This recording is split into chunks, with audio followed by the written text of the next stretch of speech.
ಹಾಗಾದ್ರೆ ನೀವು ಎಸ್ ಜೊತೆ ಎಫ್ ಸೇರ್ಸಕ್ಕೆ ಕಷ್ಟ ಆಗುತ್ತೆ, ರೈಟ್? ಸ್ಫಿಯರ್ ಅಂತ ಹೇಳ್ಬೇಕು. ಇದನ್ನ ಒಂದು ವೇಳೆ ಹೇಳೋದಾದ್ರೆ ನೀವು ಇಟ್ಸ್ ಕ್ವೈಟ್ ಇಂಟ್ರೆಸ್ಟಿಂಗ್.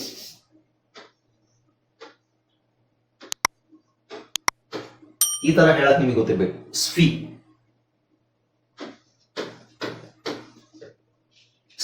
ಇದು ಎಫ್ ಸೌಂಡ್ ಬರ್ಬೇಕು, ಇಲ್ಲಿ ಪಿ ಸೌಂಡ್ ಅಲ್ಲ.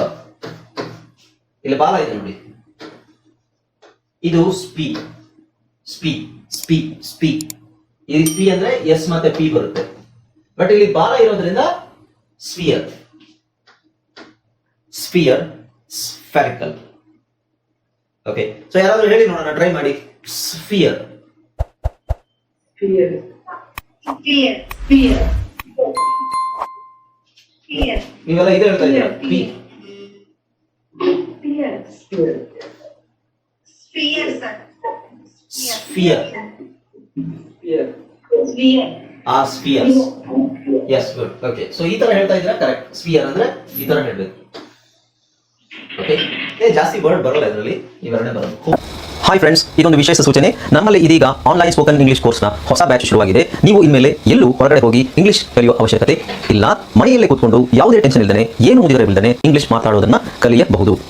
ಸ್ನೇಹಿತರೆ, ಸ್ಪೋಕನ್ ಇಂಗ್ಲಿಷ್ ಮಾತ್ರ ಅಲ್ಲ, ನಿಮಗೆ ಇಂಗ್ಲಿಷ್ನ ಓದಲಿಕ್ಕೆ ಬರಲಿಕ್ಕೆ ಬರಲ್ಲ ಅಂತ ಇಟ್ಕೊಳ್ಳಿ. ಈಗ ಇಂಗ್ಲಿಷಲ್ಲಿ ನಿಮಗೆ ಓದಲಿಕ್ಕೆ ಬರಲಿಕ್ಕೆ ಬರಲ್ಲ, ಬರೀ ನಿಮಗೆ ABCD ಮಾತ್ರ ಗೊತ್ತು, ಅಥವಾ ABCD ಗೊತ್ತಿಲ್ಲ ಅಂತ ಇಟ್ಕೊಳ್ಳಿ. ಸೊ ABCD ಗೊತ್ತಿಲ್ಲ ಅಂತ ಪರವಾಗಿಲ್ಲ, ನಾವು ನಿಮಗೆ ಇಂಗ್ಲಿಷ್ನ ಬೇಸಿಕ್ಕಿಂದನೇ ಓದಲಿಕ್ಕೆ ಮತ್ತೆ ಬರಲಿಕ್ಕೆ ಸಹ ಹೇಳ್ಕೊಡ್ತೀವಿ. ಅದು ಅಲ್ಲದೆ ನೀವು ಒಂದು ವೇಳೆ ಕನ್ನಡನೇ ಬರಲ್ಲ ಅಂತ ಇಟ್ಕೊಳ್ಳಿ, ಕನ್ನಡನೂ ಹೇಳ್ಕೊಟ್ಟು ಕನ್ನಡದಿಂದ ಇಂಗ್ಲಿಷ್ನ ಹೇಗೆ ಓದೋದು, ಕನ್ನಡನೂ ನಾವು ಹೇಳ್ಕೊಟ್ಟು ಅದರ ಮೂಲಕ ಇಂಗ್ಲಿಷ್ನ ಹೇಗೆ ಕಲಿಯೋದು ಅನ್ನೋದನ್ನ ನಾವು ಈ ಕೋರ್ಸಲ್ಲಿ ಇನ್ಕ್ಲೂಡ್ ಮಾಡಿದ್ದೀವಿ. ಸ್ನೇಹಿತರೆ, ಈ ಕೋರ್ಸನ್ನ ಚಿಕ್ಕ ಮಕ್ಕಳನ್ನು ಹೊರತುಪಡಿಸಿ ಬೇರೆ ಯಾರು ಬೇಕಾದ್ರೆ ಈ ಕೋರ್ಸ್ಗೆ ಜಾಯ್ನ್ ಆಗ್ಬೋದು. ನೀವು ಕೆಲಸಕ್ಕೆ ಹೋಗೋರು ಇರ್ಬೋದು, ಮನೇಲಿ ಇರೋರು ಇರ್ಬೋದು, ಅಥವಾ ನೀವು ಯಾವುದೋ ಒಂದು ಬಿಸ್ನೆಸ್ ಮಾಡ್ತಾ ಇರ್ಬೋದು. ಓಕೆ, ಸೊ ಯಾರು ಬೇಕಾದರೂ ಈ ಕೋರ್ಸ್ನ ಜಾಯ್ನ್ ಆಗ್ಬೋದು. ಹಾಗಾದ್ರೆ ಸ್ನೇಹಿತರೆ, ತಡ ಯಾಕೆ? ಈ ಸ್ಪೋಕನ್ ಇಂಗ್ಲಿಷ್ ಕೋರ್ಸ್ ಮತ್ತು English basic reading and writing ಕೋರ್ಸ್ನ ಜಾಯ್ನ್ ಆಗಬೇಕು ಅಂತ ಆಸಕ್ತಿ ಇರೋರು ಈ ಕೂಡಲೇ ನಿಮ್ಮ ಫೋನ್ ತೆಗೆದುಕೊಳ್ಳಿ, ಹಾಗೂ ಇಲ್ಲಿ ಬರ್ತಿರುವಂತಹ ನಂಬರ್ಗೆ ಅಥವಾ ಕೆಳಗಡೆ ಬರ್ತಾ ಇರುವಂತಹ ನಂಬರ್ಗೆ ನೀವು ಕರೆ ಮಾಡತಕ್ಕದ್ದು, ಅಥವಾ ವಾಟ್ಸ್ಆ್ಯಪ್ನಲ್ಲಿ ಸಂಪರ್ಕಿಸಿ ನಿಮ್ಮ ಹೆಸರನ್ನು ರಿಜಿಸ್ಟರ್ ಮಾಡಿಕೊಳ್ಳಿ. ನೋಡಿ, ನೆಗೆಟಿವ್ ಕ್ವೆಶ್ಚನ್ನು ಇದು ನೆಗೆಟಿವ್ ಆಗಿರುತ್ತೆ. ನಾನು ಫಸ್ಟ್ ಎಕ್ಸ್ಪ್ಲೈನ್ ಮಾಡ್ತೀನಿ, ಆಮೇಲೆ ಹೋಮೋಸ್ಫಿಯರ್, ಸ್ಟ್ರಾಟೋಸ್ಫಿಯರ್, ಸ್ಫಿಯರ್ ಅಂತ ಬರುತ್ತೆ ಅಷ್ಟೇ. ಸ್ಫಿಯರ್ ಅಂದ್ರೆ ಗೋಳಾಕಾರ. ಸ್ಫಿಯರ್ ಭೂಮಿ, ನಮ್ಮ ಭೂಮಿ ಅರ್ತ್ ಇಸ್ ಸ್ಫೆರಿಕಲ್, ಅಂದ್ರೆ ಭೂಮಿ ಗೋಳಾಕಾರದಲ್ಲಿದೆ. ಸ್ಫಿಯರ್. ಓಕೆ, ಅರ್ಥ ಆಯ್ತಲ್ಲ? ಓಕೆ, ಸೊ ಇವಿಷ್ಟು 3 consonant plus vowel, 3 consonant plus vowel combination ಅಲ್ಲಿ ಬರುವಂತಹ ಕಾಂಬಿನೇಷನ್ಸ್.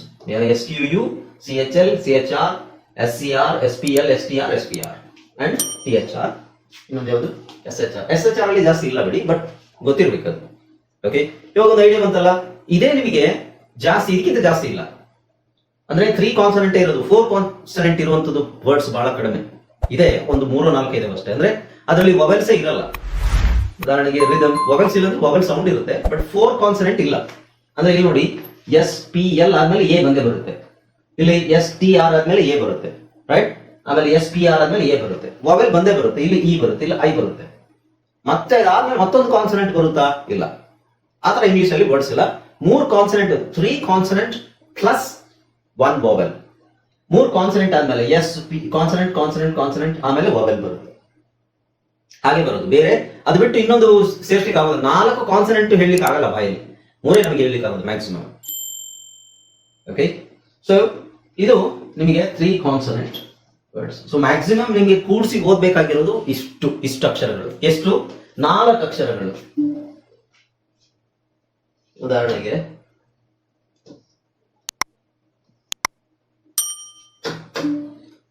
ನಾಲ್ಕು ಅಕ್ಷರಗಳನ್ನ ನೀವು ಒಂದೇ ಸಿಲಬಲ್, ಒಂದೇ ಸಲ, ಒಂದು ಅಕ್ಷರ ತರ ಒಂದ್ ಸಲ ಕೇಳಬೇಕು. 4 ಅಕ್ಷರ. Spray, right? Spree, scrap, scree, ಇವೆಲ್ಲ 4 ಅಕ್ಷರ ಇದೆ ಇದರಲ್ಲಿ. ಕನ್ನಡದಲ್ಲಿ ನಮಗೆ ಏನ್ ಅನ್ಸ್ಬೋದು? ಸ್ಪ್ರೇ. ಇದು ಸ್ಪ್ರೇ ಅಲ್ವಾ? ಕನ್ನಡ ಲೆಕ್ಕದಲ್ಲಿ ನೋಡಿ, ನೀವು ಕನ್ನಡ ಬರಿಬೇಕಂದ್ರೆ ಅದು ಕಷ್ಟ ಉಂಟು ಬರೆಯಕ್ಕೆ. ಸುಮ್ಮನೆ ಹಾಗೆ ಬರೀಲಿಕ್ಕೆ ಆಗೋದಿಲ್ಲ. ಫಸ್ಟ್ ಸಾ ಬರಿಬೇಕು, ಆಮೇಲೆ ನೋಡಿ ಸ ಬರಿಬೇಕು, ಸಾಕೆ ಎ ಒತ್ತು ಕೊಡ್ಬೇಕಾ? ಎ ಒತ್ತು ಕೊಟ್ರೇನೆ ಅದು ಸೇ ಆಗೋದು. ಆಮೇಲೆ ಪ ಬರಿಬೇಕು, ರೈಟ್? ಪ ಗೆ ರ ಒತ್ತು ಕೊಡ್ಬೇಕು. ಅದೇ ತರ ಇಂಗ್ಲಿಷ್ ಅಲ್ಲೂ ಸ, ಪ, ರ, ಆ. ಸೊ ಇದು ಅಲ್ಲ, ಇಲ್ಲಿ ಎ ಬರುತ್ತೆ, ಎ. ಓಕೆ, ಸೊ ಇದು ಇಷ್ಟನ್ನು ಒಟ್ಟಿಗೆ ಒಂದೇ ಸಲ ಹೇಳ್ತೀವಿ ನಾವು, ಒಂದೇ ಸಿಲೆಬಲ್, ಅದಕ್ಕೆ ಸಿಲೆಬಲ್ ಅಂತ ಹೇಳ್ತೀವಿ. ಸಿಲೆಬಲ್ ಒಂದೇ ಸಲಕ್ಕೆ. ಈಗ ಒಂದು ಚಪ್ಪಾಳೆ ಸ್ಪ್ರೇ ಸ್ಪ್ರೇ ಸ್ಪ್ರೇ ಸ್ಪ್ರಾ ಸ್ಪ್ಲಾ ಸ್ಪ್ಲೇ ಇವೆಲ್ಲ ಒಂದೇ ಚಪ್ಪಾಳೆಗೆ ಮುಗಿಯುತ್ತೆ, ಅದಕ್ಕೆ ನಾವು ಸಿಲೆಬಲ್ ಅಂತ ಹೇಳ್ತೀವಿ. ಅದ್ ಮುಂದೆ ಗೊತ್ತಾಗುತ್ತೆ ಸಿಲೆಬಲ್ ಅಂದ್ರೆ. ಸಿಲೆಬಲ್ ಅಂದ್ರೆ ಒಂದು ವವೆಲ್ ಇರುತ್ತೆ, ಆಮೇಲೆ ಮಿಕ್ಕಿದು ಒಂದಷ್ಟು ಕಾನ್ಸನೆಂಟ್ ಇರ್ಬೋದು. ಸೊ ಇದು ಒಂದು ಸಿಲೆಬಲ್, ಇದು ಇಲ್ಲಿ ಒಂದು ಸಿಲೆಬಲ್ ಸ್ಟ್ರೇ ಪಿ, ಒಟ್ಟು ಸ್ಟ್ರಪ್ ಸ್ಟ್ರಪ್ ಅನ್ನೋದೇ ಒಂದು ಸಿಲೆಬಲ್ ವರ್ಡ್. ಓಕೆ, ಸೊ ಇವಿಷ್ಟು 3-4 ಅಕ್ಷರಗಳನ್ನು ಒಟ್ಟಿಗೆ ಹೇಳ್ತಾ ಇದೀವಿ, ಸಪರೇಟ್ ಆಗಿ ಹೇಳಕ್ ಹೋಗ್ಬಾರ್ದು. ಸಪರೇಟ್ ಆಗಿ ಅಂದ್ರೆ ನೀವು ಈಗ ಮತ್ತೆ ಸ ಪ ಲ್ ಇ ಈ ತರ ಓದ್ಬಾರ್ದು ಇದನ್ನ.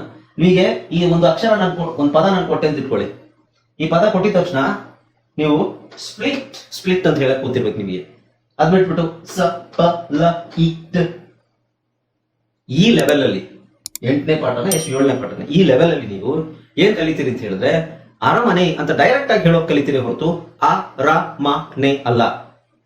ಅರಮನೆ, ಗರಗಸ ಈ ತರದ ಪದಗಳನ್ನ ಒಟ್ಟಿಗೆ ಹೇಳಕ್ ಕಲಿತಾ ಇದ್ದೀರಾ.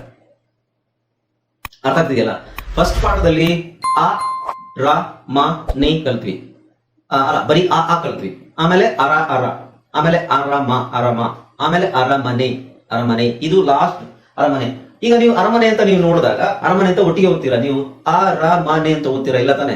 ಅರಮನೆ ಅಂತ ಒಟ್ಟಿಗೆ ಓದೋದಿರ್ಬೇಕು, ಅದೇ ಇದು. ಓಕೆ, ಈಗ ನೀವು ಈ ಪದ ಕೊಡ್ತೀವಿ ಅಂತ ಇಟ್ಕೊಳ್ಳಿ, ಕೊಟ್ಟಿದ ತಕ್ಷಣ ಸ್ಪ್ಲೆನ್ ಬಾಯಲ್ಲಿ ಬಂದ್ಬಿಡ್ಬೇಕು ಅದು. ಯಾಕೆಂದ್ರೆ ನೀವು ಪ್ರಾಕ್ಟೀಸ್ ಆಗಿರುತ್ತೆ ನಿಮಗೆ. ಸ್ಪ್ಲಾಕ್ ಸ್ಪ್ಲೇ ಸ್ಪ್ಲೇ ಸ್ಪ್ಲಾಕ್ ಸ್ಪ್ಲರ್ ಪ್ರಾಕ್ಟೀಸ್ ಆಗಿದ್ರೆ, ಸ್ಪ್ಲಾಕ್ ಸ್ಪ್ಲೇ ಸ್ಪ್ಲೇ ಸ್ಪ್ಲಾಕ್ ಸ್ಪ್ಲರ್ ಪ್ರಾಕ್ಟೀಸ್ ಆಗಿದ್ರೆ ಈ ಪದ ಬಂದ ತಕ್ಷಣ ನೀವು ಸ್ಪ್ಲೆನ್ ಅಂತ ಓದ್ತೀರಾ. ನೀವು ಪ್ರಾಕ್ಟೀಸ್ ಮಾಡ್ಲಿಲ್ಲ ಅಂತ ಹೇಳಿದ್ರೆ ನೀವೇನ್ ಮಾಡ್ತೀರಾ? ಎಸ್, ಇದು ಒಂದೊಂದು ಅಕ್ಷರ ನಿಮ್ಗೆ ನೆನಪಿಗೆ ಒಂದೊಂದು ಅಕ್ಷರ ಕೂಡಿಸಿದ್ರೆ ಬರುತ್ತೆ. ಸ ಪ ಲ ಎ ಪ ಲೆ ಸ್ಪ್ಲೆನ್. ಅಷ್ಟಲ್ಲಾಗ್ಲೇ ಆಲ್ರೆಡಿ ಚೆನ್ನಾಗಿ ಪ್ರಾಕ್ಟೀಸ್ ಮಾಡಿರೋರು ನಿಮ್ಗಿಂತ ಮುಂದಕ್ಕೆ ಓಡೋಗಿರ್ತಾರೆ. ಇಷ್ಟೇ ವಿಷಯ ನೋಡಿ. ಜ್ಞಾನ, ಇನ್ಫಾರ್ಮೇಶನ್ ನಿಮಗೆ ಸಿಗುತ್ತೆ. ಇನ್ಫಾರ್ಮೇಶನ್ ಸಿಗೋದನ್ನ ಹಾಗೆ ನೀವು ಬದಿಯಲ್ಲಿ ಇಟ್ಕೊಂಡ್ರೆ ಅದೇನು ಪ್ರಯೋಜನಕ್ಕಾಗಲ್ಲ.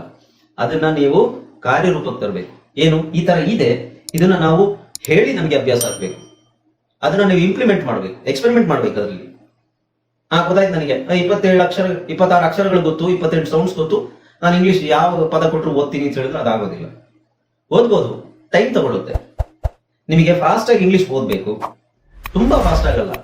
ಅಟ್ಲೀಸ್ಟ್ ಕನ್ನಡ ಓದೋ ತರನಾದ್ರೂ ಇಂಗ್ಲಿಷ್ ಓದ್ಬೇಕು ಅಂತಿದ್ದ ಮೈಂಡ್ ಅಲ್ಲಿ ಇದ್ರೆ ನಿಮಗೆ SPLO ನೋಡಿದ ತಕ್ಷಣ ಗೊತ್ತಾಗ್ಬಿಡ್ಬೇಕು ಅದು ಸ್ಪ್ಲಾ. ಇಲ್ಲ ಸರ್, ನಾನು ಅಕ್ಷರ ಕೂಡಿಸ್ ಓದ್ತೀನಿ. ಕೂಡಿಸ್ ಓದೋ ಟೈಮ್ ಮುಗೀತು. ಕೂಡಿಸ್ ಓದೋ ಟೈಮು ಫಸ್ಟ್, ಸೆಕೆಂಡ್, 3, 4ನೇ ಪೀರಿಯಡ್ ಅಲ್ಲಿ. ಈಗ ಆಲ್ರೆಡಿ 1 ಮಂತ್ ಆಯ್ತಲ್ವಾ, ರೈಟ್? 1 ಮಂತ್ ಆಗಿಲ್ಲ, ಒಂದು ಕ್ಲಾಸ್ ಏನೋ ಬ್ಯಾಲೆನ್ಸ್, ರೈಟ್? 11ನೇ 12ನೇ ಕ್ಲಾಸ್ ಅಲ್ವಾ? 1 ಮಂತಿಗೆ ನೀವು ಯಾವ ಲೆವೆಲ್ ಅಲ್ಲಿ ಇರ್ಬೇಕು ಅಂದ್ರೆ, ಇದನ್ನ ತೋರಿಸಿದ ತಕ್ಷಣ ಸ್ಕ್ರಾಲ್, ಇದು ತೋರಿಸಿದ ತಕ್ಷಣ ಸ್ಕ್ರಿಪ್ಟ್, ಇದು ತೋರಿಸಿದ ತಕ್ಷಣ ಸ್ಕ್ರಪ್.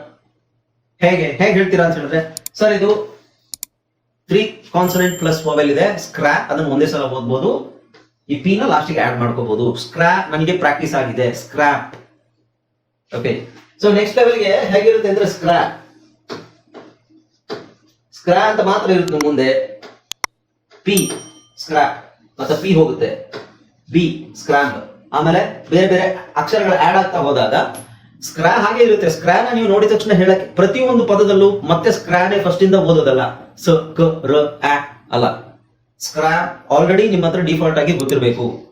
ಮುಂದೆ ನಾವ್ ಏನ್ ಹೇಳ್ತೀವಿ ಅದಕ್ಕೆ ಆಡ್ ಮಾಡ್ತಾ ಹೋಗ್ಬೇಕು. ಉದಾಹರಣೆ ನಾನು ಹೇಳಿದ್ನಲ್ಲ, ಕಾ ಕನ್ನಡದಲ್ಲಿ ಕಾ ನನಗೆ ಗೊತ್ತು. ಕಾಗೆ ಇದಾಗ್ತದೆ, ಏನು ಓದ್ತೀರಾ? ಕಾಡು. ಓಕೆ, ಗೆ ಹಾಕಿದ್ರೆ ಕಾಗೆ, ಲು ಹಾಕಿದ್ರೆ ಕಾಲು, ಳು ಹಾಕಿದ್ರೆ ಕಾಳು. ಸೊ ಕಾ ಹಾಗೆ ಇರುತ್ತೆ. ಅದೇ ತರ ನಿಮಗೆ ಸ್ಟ್ರೀ ಹಾಗೆ ಇರುತ್ತೆ. ಸ್ಟ್ರೀ, ಈ ಸ್ಟ್ರೀನ ಅಲ್ಲ, ಸ್ಟ್ರೀ ಅಂದ್ರೆ ಒಂದು ಎಕ್ಸಾಂಪಲ್. ಸ್ಟ್ರೀನ ನಾವು ಕಾ ಅಂತ ತಗೋಬೇಕು. ಸ್ಟ್ರೀ ಅನ್ನೋದು ಹಾಗೆ ಇರುತ್ತೆ. ಸ್ಟ್ರೀಗೆ ಪಿ ಹಾಕ್ಬೋದು ಅಥವಾ ಓಕೆ ಎಕ್ಸಾಂಪಲ್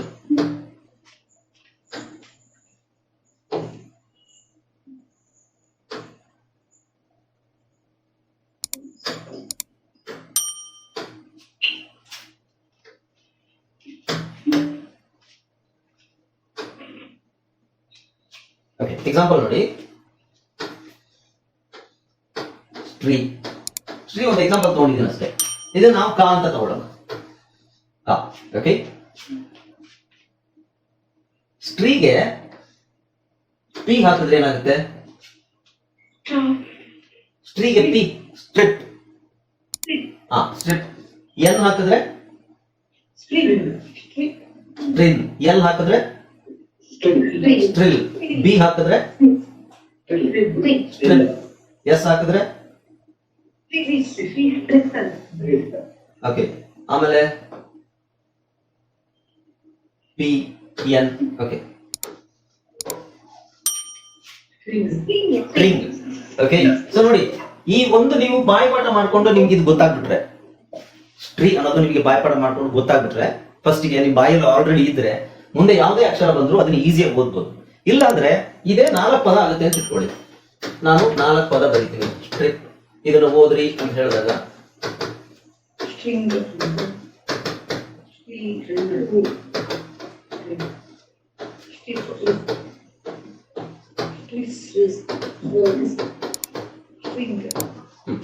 ಈ ತರ ಓದಿ ಅಂತ ಹೇಳಿದಾಗ ನೀವೇನ್ ಮಾಡ್ತೀರಾ? ಇಲ್ಲಿಂದ ಓದಕ್ ಸ್ಟಾರ್ಟ್ ಮಾಡ್ತೀರಾ. ಸ ಟ ರ ಇ ಪ ಸ್ಟ್ರಿಪ್. ಚೆನ್ನಾಗಿ ಪ್ರಾಕ್ಟೀಸ್ ಮಾಡಿರೋರು ನಿಮ್ಗಿಂತ ಆಲ್ರೆಡಿ ಮುಂದೆ ಹೋಗಿರ್ತಾರೆ. ನೀವು ಇದು ಓದೋಷ್ಟ್ರಲ್ಲಿ, ನೀವು ಒಂದು ಪದ ಓದೋಷ್ಟ್ರಲ್ಲಿ ಅವ್ರು ಎಲ್ಲಾ ಪದ ಓದಿರ್ತಾರೆ. ನೆನ್ಪಿಟ್ಕೊಳ್ಳಿ, ನೀವು ಪ್ರಾಕ್ಟೀಸ್ ಮಾಡದಿದ್ರೆ, ನೀವು ಒಂದು ಪದ ಓದೋಷ್ಟ್ರಲ್ಲಿ ನಿಮ್ ಜೊತೆಗಿರೋರು ಚೆನ್ನಾಗಿ ಪ್ರಾಕ್ಟೀಸ್ ಮಾಡಿರೋರು, ಮ್ಯೂಟ್ ಮಾಡ್ಕೊಳ್ಳಿ ಸವಿತಾ. ನೀವು ಒಂದು ಪದ ಸ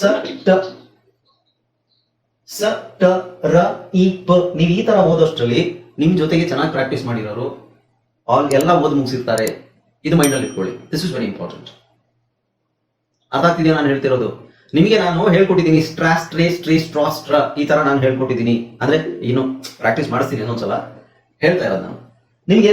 ಇಲ್ಲಿ ನೀವು ಸ್ಟ್ ಟ ರ ಇ ಪ ಸ್ಟ್ರಿಪ್ ಈ ತರ ಓದೋಷ್ಟ್ರಲ್ಲಿ ಚೆನ್ನಾಗಿ ಕಲ್ತಿರೋರು, ಸ್ಟ್ರಾ ಸ್ಟ್ರೇ ಸ್ಟ್ರೀ ಸ್ಟ್ರಾ ಸ್ಟ್ರ ಇದು ಚೆನ್ನಾಗಿ ಪ್ರಾಕ್ಟೀಸ್ ಮಾಡಿ ಕಲ್ತಿರೋರು, ನೀವು ಒಂದು ಪದ ಓದೋಷ್ಟ್ರಲ್ಲಿ ಅವ್ರು ಹಾಗೆ 6 ಪದ ಓದಿ ಮುಗಿಸಿರ್ತಾರೆ. ಹೇಗೆ? ಅವರಿಗೆ ಇದು ಗೊತ್ತು. ಸ್ಟ್ರೀ ಅವ್ರು ಓದೋದು ಎಷ್ಟು? ಪಿ ಮಾತ್ರ ಓದೋದು. Strip, string, strill, strip, stress, string. ಯಾಕೆ? ಅವರಿಗೆ ಆಲ್ರೆಡಿ ಮುಕ್ಕಾಲ್ ಭಾಗ ಗೊತ್ತು, ಪದದಲ್ಲಿ ಮುಕ್ಕಾಲ್ ಭಾಗ ಗೊತ್ತು. ಯಾಕೆಂದ್ರೆ ಅವ್ರು ಪ್ರಾಕ್ಟೀಸ್ ಮಾಡಿದ್ದಾರೆ. ಇಲ್ಲ ನೀವು ಪ್ರಾಕ್ಟೀಸ್ ಮಾಡಿಲ್ಲ, ಜಸ್ಟ್ ಸುಮ್ಮನೆ ಪಾಠ ಕೇಳ್ಕೊಂಡು ಸರಿ ನೆಕ್ಸ್ಟ್ ಪಾಠ ಯಾವುದು, ನೆಕ್ಸ್ಟ್. ಕೆಲವರಿಗೆ ಇದೊಂದು ಅಭ್ಯಾಸ ಇದೆ, ಮುಂದಿನ ಪಾಠ ಯಾವುದು. ಈಗ ಏನ್ ನಡೀತಾ ಇದೆ ಆ ಪಾಠದ ಬಗ್ಗೆ ಅಷ್ಟೊಂದು ಆಸಕ್ತಿ ಇರಲ್ಲ. ಸರಿ ಇದೇನೋ ನನಗೆ ಗೊತ್ತಾಯ್ತು, ಮುಂದಿನ ಯಾವುದು. ಓಕೆ. ಸೊ ಮುಂದೆ ಏನ್ ಪಾಠ ಇದೆ ಅನ್ನೋದ್ರ ಬಗ್ಗೆ ತಲೆ ಕೆಡಿಸ್ಕೋಬೇಡಿ. ಮುಂದಿನ ಪಾಠ ನಿಮಗೆ ಸಿಗುತ್ತೆ, ಎಲ್ಲೂ ಹೋಗೋದಿಲ್ಲ. ಇರೋ ಪಾಠನ ಅಭ್ಯಾಸ ಮಾಡಬೇಕು. ಕೆಲವರು ಪಾಠ ಗೊತ್ತಾಯ್ತು, ನನಗೆ ಗೊತ್ತಾಯ್ತು, ಈಸಿ ಆಯ್ತು, ಬಾಯಿಗೆ ಬರ್ತಾ ಇಲ್ವೇ, ತಿಳ್ಕೊಳ್ಳೋದು ವಿಷಯ ದೊಡ್ಡ ವಿಷಯ ಅಲ್ಲ, ಅದನ್ನ ಇಂಪ್ಲಿಮೆಂಟ್ ಮಾಡಬೇಕು. That is very important. ನಾನು ಪದೇ ಎಲ್ಲರಿಗೂ ಹೇಳೋದಿದೆ, ಅದು ನಿಮಗೆ 3 months ಕೋರ್ಸ್ ಅಲ್ಲಿ ಬಹಳ ಮುಖ್ಯ. ಅದು 6 months ಆದ್ರೆ ಪರವಾಗಿಲ್ಲ, ಕ್ಲಾಸ್ ಅನ್ನು ನಾನು ಮಾಡಿಸ್ತಿದ್ದೆ. 3 months ಅಲ್ಲಿ ಏನಾಗುತ್ತೆ ಅಂತ ಹೇಳಿದ್ರೆ, ನಾನು ಹೇಳ್ಕೊಟ್ಟಿದ್ದನ್ನ ನೀವು ಕರೆಕ್ಟ್ ಆಗಿ ಮಾರನೇ ದಿನ ರೆಡಿ ಆಗಿರ್ಬೇಕು ಅದ್ರಲ್ಲಿ. ಓಕೆ.